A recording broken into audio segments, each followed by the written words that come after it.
আসসালামু আলাইকুম ওরহমতুল্লাহি ওবরাকাতুহ। আলহামদুলিল্লাহি ওয়াহদা ওয়াসসালাতু ওয়াসসালামু আলা নবিয়্যিনা বা'দা, আম্মা বা'দ। সমস্ত প্রশংসা মহান রব্বুল আলামিনের, যিনি আপনাকে আমাকে উনার নিয়ামত দিয়ে ভরপুর করেছেন এবং আমাদেরকে দিন ইসলাম সম্পর্কে জানার জন্য উদ্বুদ্ধ করেছেন।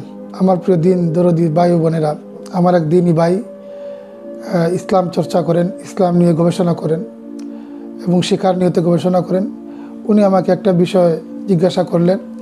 বিষয়টি হলো, হজরত ঈসা আলাইহিস সালাতু ওয়াস সালাম যখন মহান রব্বুল আলামিন ওনাকে আসমানে উঠিয়ে নেন, তখন ওনার আম্মা জীবিত ছিলেন কি না। তো আমার ভাই, আমি আপনাকে বলতে চাই, হজরত ঈসা আলাইহিস সালাতু ওয়াস সালামকে আল্লাহ পাক রব্বুল আলামিন যখন আসমানে উঠিয়ে নেন, তখন ওনার আম্মা জীবিত ছিলেন না।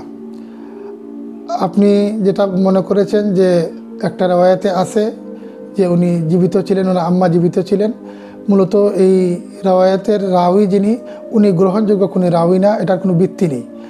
এজন্য এই বিষয়টা আমরা কেউ এরকম আমরা বলবো না যে হজরত ঈসা আলাইহিস সালাতু ওয়াস সালামে যখন আল্লাহ তাআলা ওনাকে উঠিয়ে নেন তখন ওনার আম্মা জীবিত ছিলেন।